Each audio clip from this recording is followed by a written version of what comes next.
Hey, hi guys, what's up? How's it going? The Dank Productions right back at you again.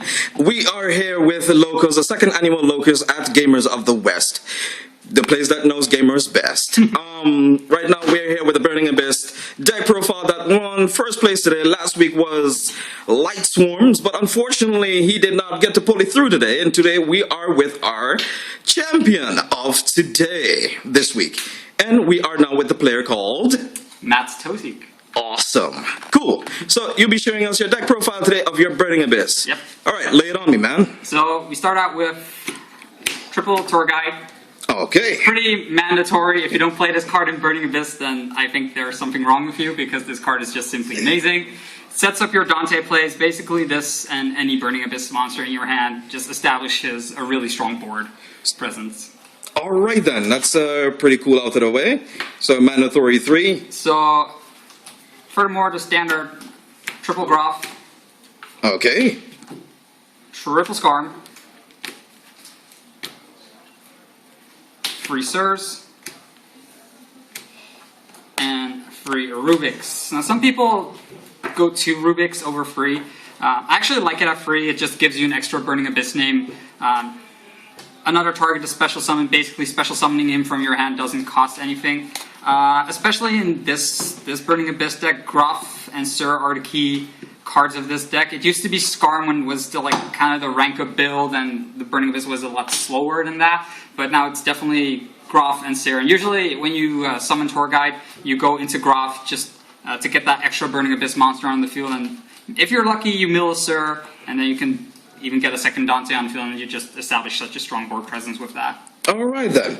But then with your variation of the build, then you think that since you play the essential, what, how much? 12? 12, 9, more than that, I guess? I play a bit more. I also play double Calcab. Oh, wow, that's a different choice. Why? One Alich. I actually like Calcab. Some people prefer Alich at 2 and Calcab at 1. I actually prefer Calcab at 2 because if you mill him, you can bounce back a set card, and sometimes it forces back row, it disrupts play, so I prefer two Calcab over 2 Alich. So I guess one of your better plays when you're on the defense is having a Wing Blast or a Karma Cut to rebound something, a back row, and plus rebound a monster. Yeah, so basically, if you have Wind Blast and you discard Calcab, then you can spin one card back to the deck and send a spell or trap card that they have back to your hand, and their entire game board gets messed up. Okay, cool. So, furthermore, one Blackluster Soldier. Oh wow, that's different. Not really. No, really? I thought most Burning Abyss builds I've seen have played this card.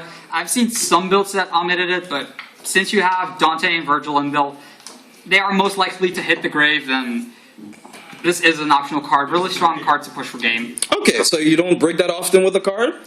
Not really. If I have it in my hand, with this and a tour guide, I can basically guarantee a Dante on the field. And I have ways to get Dante in the graveyard, which I will show you in a bit. Okay. Overall, it's a solid card. And actually, my tech card, the tech choice of today was Edgem Sabers. Okay, holy crap, what does it do? So what this does is, if this is in the graveyard, you put a card from your hand on the top of your deck, and you special summon it. So I actually got the inspiration from watching some YCS videos. And playing at locals last week, every time I would play Tour Guide, they would break through it, they would Fiendish Chain it, they would affect Valor it. Now I'd be like, well damn, I'm kind of stuck, I can't do anything. So Edgem Sabers is a kind of an out to that. So say for example, you summon the Tour Guide and they break through, or they Valor it, or they Fiendish Chain it. And this thing is in your grave.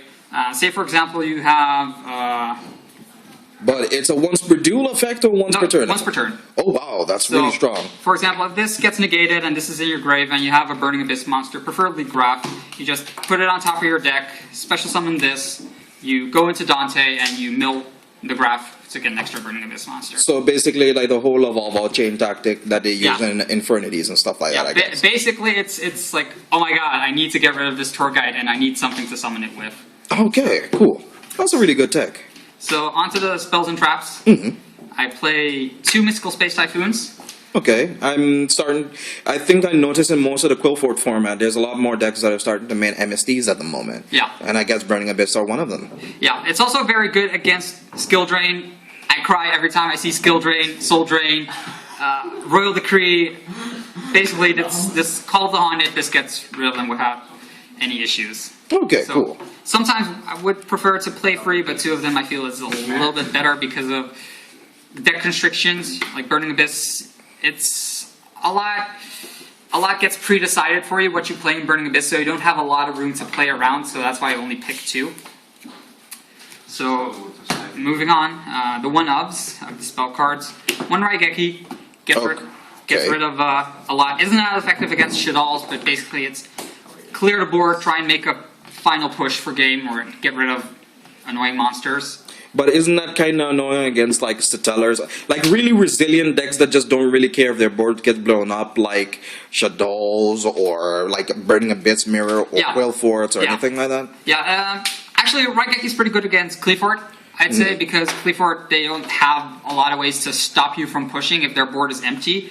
But against Shaddolls and Burning Abyss, I would probably side this out. Okay, cool. So, moving on, one Soul Charge. Especially with so many new Burning Abyss monsters that you have at your disposal, you can just make such a strong board with this, since you just mill like crazy. Alright, cool. One Book of Moon. Okay, that's a little out of left field. Book of Moon is actually, they say it's like the best -1 card there is. I actually kind of like it against the Shaddol matchup. Like, say for example, you get a turn 1 Dante, and they Shadow Fusion you, then you can Book of Moon your own Dante, and then they don't get to special summon, they don't get to send their Shadolls from the deck, so they have to do it from hand, and if they don't have anything in hand, it kind of fizzles. Okay, so it resolves without... Yeah. Okay, cool. And just gets rid of a lot of problem cards. Right. Then one Foolish Burial. Alright, of course. The new Platinum Rarity. From the new Noble Knight set. Yeah, I just love the Platinum Rares. I had it common, and I saw someone having Platinum, and I'm like, I want this. It's actually really good. This card actually won me my final game. Alright, and what was the play? What happened then? So, he was having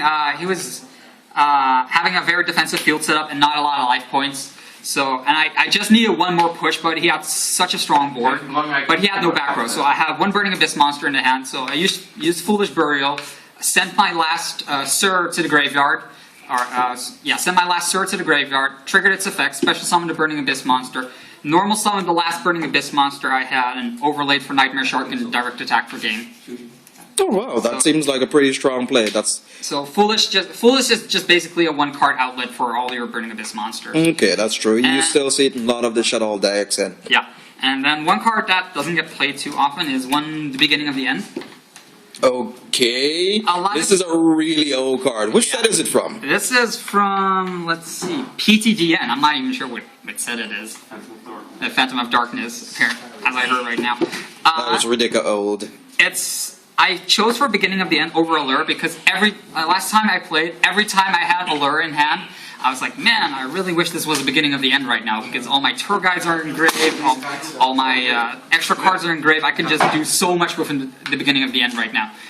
Checked it out, put it in my deck. Actually won me my game against Ultimate Athletes because didn't have anything in hand, top decked this, and just was able to set up a complete new board with this. Oh wow, that is insane. Drawing free cards for essentially nothing, just for one, is like really strong. Okay, cool. And that is it for the spells, I guess. And how many spells are there then? These are, let's see, 1, 2, 3, 4, 5, 6, 7 spells. Oh wow, that's a pretty low amount. Yeah. So Burning Abyss, all about the trap lineup. Triple Fire Lake. This card is ridiculously broken. Triple Fire Lake. Isn't that a little excessive? Actually, I don't think it is. When I played 2, I was like, damn, I really wish I had 3 right now. Basically, you want to start off with a tour guide and one of these in your hand. And then you can just set up such a strong board. You can go to tour guide, special summon Groff, overlay, detach the Groff, special Sir with Groff's effect. Set this, and you'll have like a board set up for Fire Lake, and then anything your opponent plays, you just Fire Lake it, and Dante and Sir go to grave. Dante gets special summoned, and you get to recycle your Fire Lake. So you don't minus a whole lot of this card. It's just so strong, and it gets you out of a lot of situations. Okay, cool.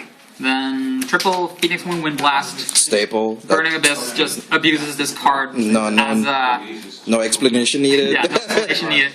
Triple Karma Cut. Of course, that's the next staple. Sometimes I like to play 2, but 3 turned out to be just the right amount. Okay. Then One Solemn Warning Okay. works against Trevor, works against Apocryphal Towers, as it's called now. Works against a whole bunch of stuff.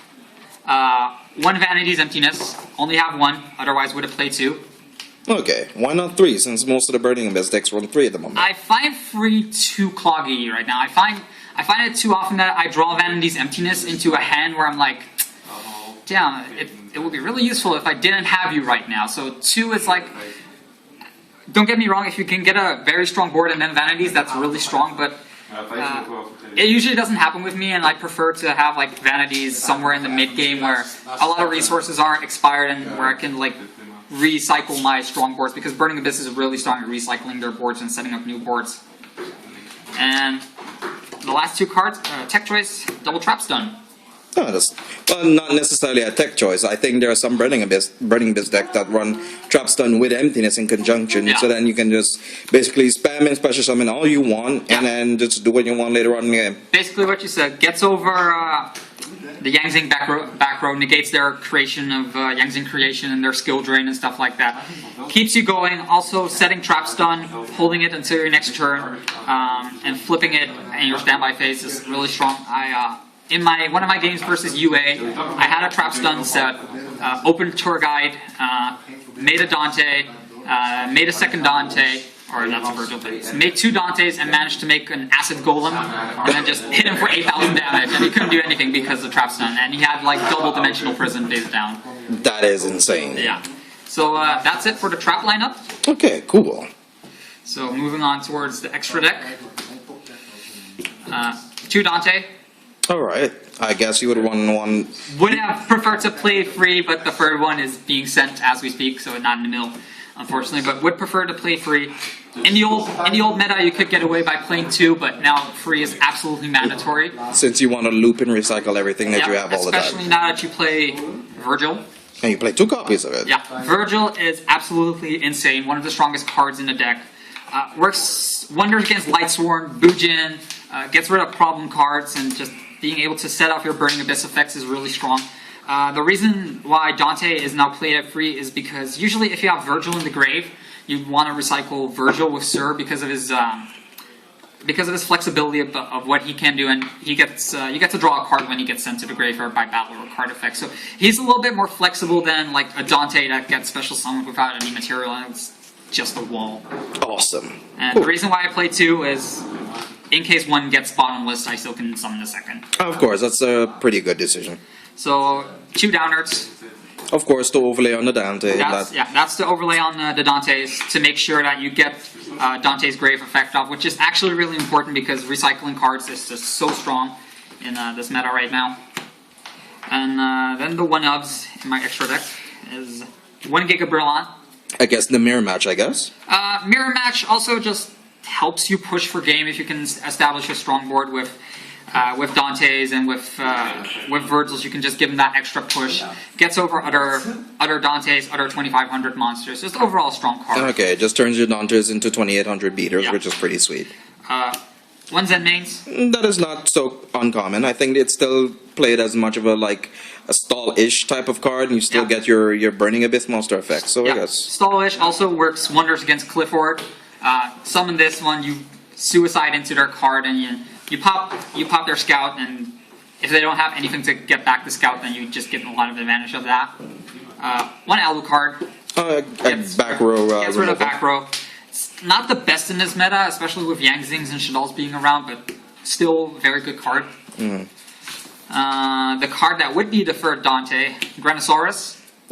But you do not play the Astral Force, obviously. No, do not play Astral Force, but it was there for like, wow, I really need to do 1,000 damage right now. So never summoned it. Fortune Tune for overtime. Recycling is always good. Stalling. Acid Golem for if I face a skill drain or something like that. Or Get over any I of the need to monsters. An interesting combo is actually play Tour Guide, grab Alich, and then overlay into Acid Golem, and in your standby phase, detach the Alich and negate Acid Golem's effect, so you can keep on special summoning. I actually did that in my final game against Lightsworn, if I'm not mistaken. Oh wow, that's pretty good. That's very versatile. So, last 3 cards, 1 Tempo. I guess against Exceeds are kind of annoying. Mostly against 101. This just gets rid of problems of 101 because it gets 500, gets I think 100 over 101. I think 101's 2100 if I'm not mistaken. Yeah, and he's 22. And he gets 22 if he gets to detach. So very good. And double Nightmare Shark. For the last push for game, I guess. This card actually won me my final game against Lightsworn. Made one, forced a Necro Guard now, which he had. Next turn, made a second push for game. Nice. So that's it for the extra deck. Only thing I would change is like Grenazars for Deferred Dante. Oh, of course, of course. Anything in the main deck that you would like to change, by the way? Anything in the main deck, I would probably remove one of the Karma Cuts for the second Vanity's Emptiness. I find Karma Cut like really helpful, but it's not as flexible as Wind Blast is. Wind Blast also helps stall the opponent's game state a lot. Like for example, in the Lightsworn match, my opponent summoned Aaron and wanted to get rid of my Dante, which was obviously in defense because it was first turn. Play Wind Blast, bounce his Aaron back to the top of his deck, and he was scoop. I can't do anything anymore. Oh wow! Because he couldn't mill off Aaron, and next turn he would draw it again. Like knowing what card your opponent would draws next turn is also really powerful. Of course. So that's it for the main and the extra deck. All right, cool. Side deck. Kind of some weird choices in here because it's not complete yet. One bottomless. I guess against the fourth matchups whenever they go for Pendulum Summon, stuff like that, I guess. Yep. One breakthrough skill. Rogue decks, I guess. Would have preferred two, but yeah. Spell Shattering Arrow. No second one, or don't have it, sadly. So that's why I said like this side deck is kind of off. So I would change a whole bunch of it to be honest. One third Mystical Space Typhoon. Double 7 Tools of the Bandit. Actually prefer this over Wiretap.